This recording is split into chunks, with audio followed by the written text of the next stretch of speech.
نوجوان میرے پاس آیا، کہا جی بیوی سے جھگڑا بہت ہوتا ہے، کوئی تعویذ دو۔ میں نے کہا بیویاں ہوتے تعویذ نہیں چل دے۔ تو کہنے لگا پھر میں کیا کروں؟ میں نے کہا کچھ بھی نہ کرو، جب کھانا کھانے بیٹھو تو ایک لقمہ اپنے ہاتھوں سے بیوی کے منہ میں ڈال دیا کرو، 1 یا 2 یا 3۔ کہنے لگا اس سے کیا ہوگا؟ میں نے کہا یہ میرے نبی کی سنت ہے، آپ اماں عائشہ کو لقمے بنا کے کھلاتے تھے، تو دیکھنا کیا ہوگا، یہ مجھے بعد میں بتانا۔ 10-12 دن کے بعد میری فون پہ بات ہوئی تو مجھے یاد آیا، تو میں نے کہا وہ میری بات پہ عمل کیا تھا؟ کہنے لگا نہیں۔ میں نے کہا کیوں؟ کہنے لگا شرم آتی ہے۔ میں نے کہا لڑتے ہوئے شرم نہیں آتی، کمزور سے لڑتے ہو۔ حسن سلوک فاتح عالم ہے۔ تھوڑی دیر بعد اس کا فون آیا کہ مولانا صاحب کم بن گیا۔ میں نے کہا کیا ہوا؟ کہنے لگا میں نے اس کے منہ میں لقمہ ڈالا تو اس کا منہ کھلا ہی رہ گیا، اس نے اندر ہی نہیں گیا۔ کہنے لگی کہ تو خود تو کر نہیں سکتا، یہ بتا تجھے بتایا کس نے؟ تو نے کہا مجھے مولوی طارق جمیل نے کہا ہے۔ تو اس نے ایسے جھولی اٹھائی اور میرے لیے دعائیں شروع کر دیں۔ اتنے سے سلوک پر آپ کسی کا دل خرید سکتے ہیں۔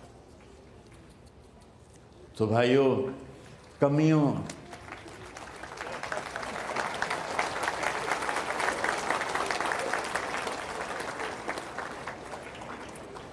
اب اس دوا کو سارے رشتوں میں استعمال کرو۔ والدین ہیں تو ان کے آگے جھک جاؤ، ان کی شدت کو بھی برداشت کر لو۔ بہن بھائی ہیں، آپس میں محبت سے رہو، چیزوں پہ مت لڑو۔ اولاد ہے، اسے عزت دو، احترام دو، ان کی کمیوں سے درگزر کر کے برداشت کرتے ہوئے سینے سے لگائے رکھو، بڑے اچھے مسلمان بن جائیں گے۔ طنز مار دیتا ہے، زبان کا گندا بول آگ لگا دیتا ہے۔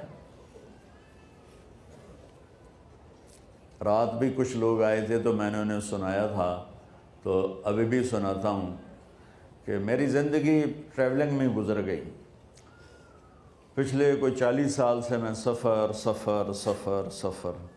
خاص طور پر پاکستان کے سفروں سے نا ایک علم مجھے حاصل ہوا ہے۔ تو ایسے ہی لطیفہ کہ ہمارے جو کلچر کو جانتے ہیں یا جاتے رہتے ہیں وہ جانتے ہوں گے کہ بسوں اور ٹرکوں کے پیچھے بڑی عجیب شاعری لکھی ہوتی ہے نا بھائی؟ تو میں نے میرا سکیچ سنا، جو میں نے دیکھ کے نا ایک پریزنٹیشن بنائی ہے۔ نئی بس ہو تو اس کے پیچھے لکھا ہوتا ہے ویکھ ٹور چکوری دی۔ جب تھوڑی پرانی ہوتی ہے تو لکھا ہوتا ہے ہارن دے کر پاس کرے۔ جب تھوڑی اور پرانی ہوتی ہے تو لکھا ہوتا ہے یا پاس کر یا برداشت کر۔ جب تھوڑی اور پرانی ہوتی ہے تو پیچھے ایک ملنگ بنا ہوتا ہے، لکھا ہوتا ہے نہ چھیڑ ملنگان۔ اور جب وہ پرانی رنگ روغن ہو کے دوبارہ آئے تو پیچھے لکھا ہوتا ہے خدا نے ایک بار پھر دلہن بنا دیا۔ یہ تو ہو گئی لطیفے کی بات۔ اب ایک بات سناتا ہوں جس نے ساری کمیوں کو پورا کر دیا۔ میں اپنے گھر سے نکلا، میں جا رہا تھا رائمنڈ تبلیغی مرکز، تو پڑھتے کتاب پڑھ رہا تھا، میں تھک گیا، اگلی سیٹ پر میں تھک گیا، میں نے کتاب بند کی تو میں نے دیکھا ہم ایک بس کو کراس کر رہے تھے، تو اس بس کے پیچھے 2 جملے لکھے تھے، وہ میرے پورے بیان کا خلاصہ ہیں۔ پیچھے لکھا تھا دل برائے فروخت، کوئی وڈا ہی سخی بھائی، دل برائے بولو فروخت۔ نیچے لکھا تھا قیمت ایک میٹھا بول، ایک میٹھا بول، ایک میٹھا بول۔ بھائیو بہنوں، میں کہا کرتا ہوں چھوٹوں کو بولنا سکھاؤ اور بڑوں کو چپ رہنا سکھاؤ۔ کوئی عورت اپنا گھر آباد کرنا چاہتی، کوئی مرد اپنا گھر آباد کرنا چاہتا ہے، کوئی ماں باپ اولاد کو صحیح دیکھنا چاہتے ہیں، اور کوئی اولاد ماں باپ کی محبت لینا چاہتے ہیں۔ ایک واقعہ سناتا ہوں۔ ہماری ایک دھوبن تھی، اس کا نام تھا ماسی شریفہ، بڑی لڑکی، موٹی بھی چنگی ساری تے قد بھی چھوٹا جہا بندہ اور خطرناک ہو جاتا ہے۔ وہ آئی میری بہن کے پاس، بڑی مجھ سے بڑی ہیں، کہنے لگے بی بی اے میری نوواں میرے نال بڑا لڑدیاں نے، لڑتی خود آپ تھی، تو مینوں کوئی تویز دے ساریاں میری نوکر بن جاون۔ اب میری بہن کو تو پتہ تھا کہ ماشاءاللہ آپ شیر نہیں ہیں، اگو تو بکریاں کھلوتی ہوندیاں بیچاریاں، تو میری بہن نے کاغذ پر کچھ لکھ کر نا ایسے ہی اس کو رول کر کے دیا کہ ماسی شریفہ یہ تعویذ بڑا طاقتور ہے اور بڑا گرم ہے، جب تیری لڑائی ہونے لگے نا تو تعویذ دانتوں میں دبا کے بیٹھ جاتے، تعویذ گرنے نہ دینا، یہ ڈھہ گیا نال تو مر جانا۔ اچھا اب اس نے کیا کیا، چپ کروایا۔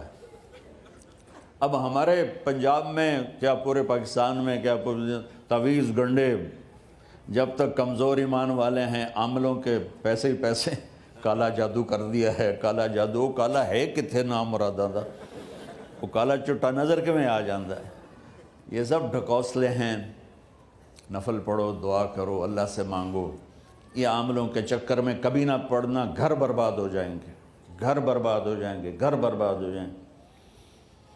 ایک ہفتے کے بعد ماسی شریفہ آئی کہ بی بی تو بڑا چنگا تویز دیتا ہے، میری تو ساری لڑائی ختم ہو گئی، کیونکہ ماسی شریفہ آپ چپ ہو گئی۔ تو یہاں پوری فیملیز بیٹھی ہیں، تو یہ تعویذ دے رہا ہوں مردوں کو، یہ دے رہا ہوں عورتوں کو، جب کوئی ہونے لگے اونچ نیچ تو چک مار کے بہ جاوے، انشاءاللہ لڑائی ختم ہو جائے گی۔ راستہ دو، ٹکراؤ نہیں، راستہ دو، جیتنے کی کوشش نہ کرو، ہار جاؤ۔ میرے استاد صاحب رحمۃ اللہ علیہ فرمایا کرتے تھے ہزاروں دفعہ کہ زندگی کے جہاد میں جو ہارے گا وہ جیت جائے۔ یہ الیکشن کی ہار جیت نہیں، زندگی کی جیت چاہتے ہو تو ہارنا سیکھ لو، بچوں کے سامنے بھی، بیوی کے سامنے بھی، خاوند کے سامنے، ماں باپ کے سامنے۔ میرے نبی نے فرمایا کاش میرے والدین زندہ ہوتے، میں ان کی ایسی خدمت کرتا کہ تم دیکھتے عشاء کی نماز ہو رہی ہوتی اور میں سورۃ فاتحہ پڑھ رہا ہوتا اور ادھر سے میری ماں مجھے کہتی بیٹا محمد، تو میں نماز توڑ کے کہتا جی اماں جان۔ تو جن نوجوانوں کے والدین یہاں ہیں، اللہ کے واسطے ان کے پاؤں دھو کے پیو کہ اس میں ایک لگ گئی نا دعا ماں کی یا باپ کی، اللہ کی قسم ایسے جاؤ گے جیسے یہ جاتے ہیں تمہارے راکٹ فضا میں، ایسے اللہ عزت رزق ہر چیز کو ہوا میں اٹھا دے گا۔ ماں باپ کی بد دعا نہ لینا، بد دعا نہ لینا، بد دعا نہ لینا۔ ماں باپ بد دعا نہیں دیتے، جو دکھ ان کو ملتا ہے اولاد سے وہ دکھ ہی بد دعا بن جاتا ہے۔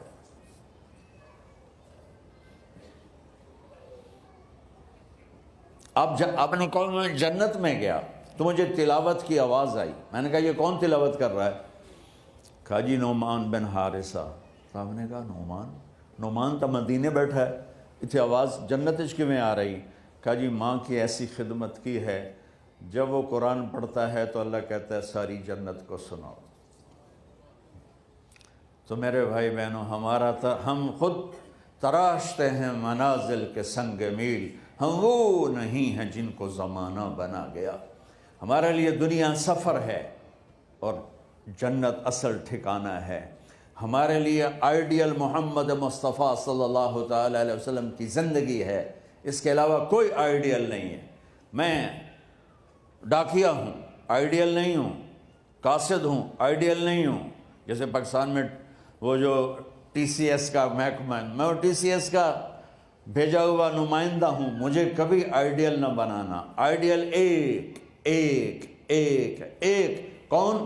محمد بن عبداللہ بن عبد المطلب بن ہاشم بن عبد مناف بن قصی بن کلاب بن مرہ بن کعب بن لوی بن غالب بن فہر بن مالک بن نضر بن کنانہ بن خزیمہ بن مدرکہ بن الیاس بن مدر بن نزار بن معد بن عدنان بن اود بن حمیسہ بن سلامان بن عوس بن بوز بن قموال بن ابی بن عوام بن ناشد بن حزا بن بلداس بن یدلاس بن طابق بن جاہم بن ناحش بن ماخی بن عیفی بن عبکر بن عبید بن الدعاء بن حمدان بن سنبر بن یثربی بن یحزن بن یلحن بن ارعوا بن عیدی بن زیشان بن عیسر بن اقنار بن ایہام بن مقصر بن ناحث بن زارع بن سمی بن مزی بن عوض بن عرام بن کیدار بن اسماعیل بن ابراہیم بن آذر بن ناحور بن سرود بن رعو بن فائج بن عابر بن ارفخشاد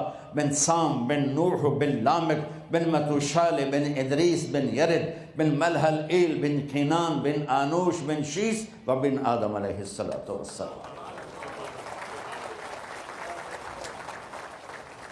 وہ ہیں ہمارا آئیڈیل۔ تو اس کے لیے قرآن پڑھو کہ میرا اللہ کیا کہتا ہے، اپنے نبی کی زندگی پڑھو۔ اب تو کتاب کی ضرورت نہیں ہے، یہ چھوٹے سے موبائل میں ہزاروں نہیں لاکھوں کتابیں چھپی پڑی ہیں۔ اپنے نبی کی زندگی پڑھو اور اپنے گھروں میں محبت کی فضا قائم کرو۔ محبت کے لیے ہے خوبیاں دیکھو، کمیاں نہ دیکھو۔